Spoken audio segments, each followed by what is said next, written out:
And I'll quote from the law itself.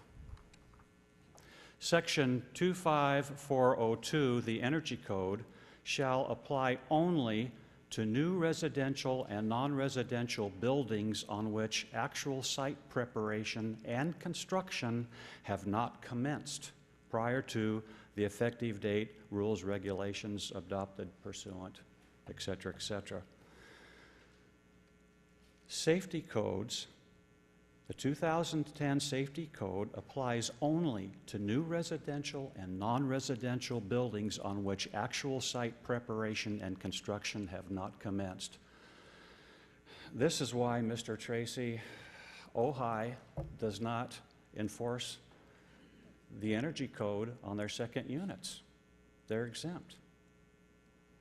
Mr. Nazarenko, this is why no town in the state of California is imposing these energy codes on second units because they were built prior to this code. They're exempt. They're not new buildings on which construction and site preparation has not commenced. Mr. Stuffler made a nice presentation. Staff wants to enforce the Energy Code. We want staff to enforce the Energy Code, but we want them to enforce it the way it was written.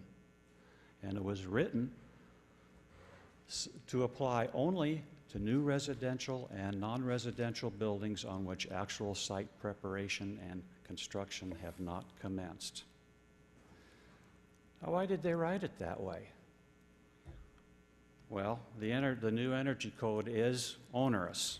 So much so the state envisioned applying the code only to new construction because that is the logical time to incorporate these codes at the time of design so they can be built in during construction. The state never intended the new Energy Code to be applied retroactively to any older building. I want to draw your attention to the staff report, page 3, under analysis, paragraph 2, second sentence. Quote, State Energy Code is included in State Title 24 building standards codes and thus necessitating compliance with the State Energy Code when a building permit is obtained, end quote. This statement is Mr. Stuffler's position and staff's position. And it's a false statement. Instead, it should read, quote, when a building permit for a new building is obtained, energy codes can be enforced.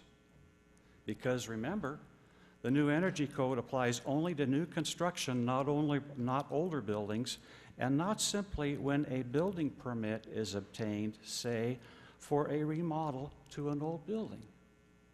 You might remember that Council asked Mr. Stuffler last year to come back to Council in January 2014 with written support of his position from the state. Where is Mr. Stuffler's written report for his position? Have you seen it? It's now April. We haven't seen it. Well, since we haven't seen it yet, I don't think that he's going to get one. The fact is, we have talked to the experts at the state, and they told us the new Energy Code was never intended to be applied retroactively to older buildings, and that only safety codes are retroactive.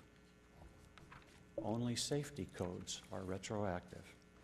The premise that staff wants you to approve tonight is that, in effect, a building permit magically makes an older building a new building, therefore triggering energy codes. This is simply not the case. A building permit does not make an older building a new building. The report goes on to say the change of a building's use to low-rise residential use from any other use requires that the residential use demonstrates compliance with the new State Energy Code. This is fiction. There is nothing in the Energy Code that addresses change of use. Therefore, to require new energy codes be applied to older buildings with a change of use is uncalled for. It's not the law. Under alternative action, staff offers council a choice to extend or reduce the amnesty program dates. What's that about? Council has already extended the amnesty program for application until the end of the year and for compliance by June of 2015. Last I heard, everyone was happy with that. Seems to me this alternative action is just a red herring to divert attention from the real issue. The real issue staff wants council to approve tonight is staff's position that, in effect, a building permit makes an old building a new building, therefore triggering modern energy codes on all new building permits, whether it's for construction of a new building, which is fine, or simply a remodel of an existing second unit, in which case the codes don't apply. That position doesn't exist in the law books or in the energy codes. I recommend that council move and vote to develop your own alternative measure. I recommend council remove the energy code requirement from the second unit ordinance. Why? I quote from the law firm Morrison and Forster, quote, because second units are already on the ground, already built, and not subject to the energy code, which applies only to new construction, end quote.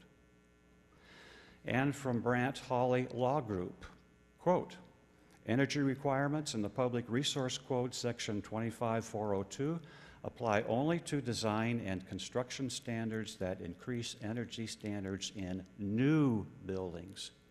That's Susan Brandt Hawley's emphasis.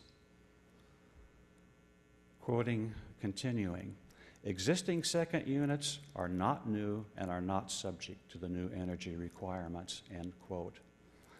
Finally, removal of the energy code from the second unit amnesty program would serve the city's aim of focusing on safety codes while ensuring second unit permit applicants are not subject to requirements that do not apply to their property. Thanks for listening.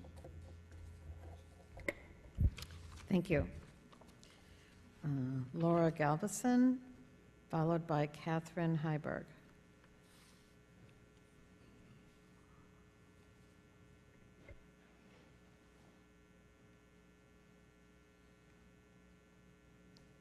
Good evening, council and staff. I came to Ventura in 1949, and from a senior citizen's viewpoint, we need more affordable housing in Ventura, not less. These second units can help us solve part of this, excuse me, part of this problem. Many seniors depend on their rental income to stay in their current home. So it just, I don't think they should saddle them with unnecessary and expensive hurdles to get these units certified. The energy codes, as we've heard time and time again, apply to new construction only. Why place an unnecessary burden on our seniors? Thank you. Any questions? Thank you. Thank you. Catherine Heiberg. And she's the last public speaker card that I have if anybody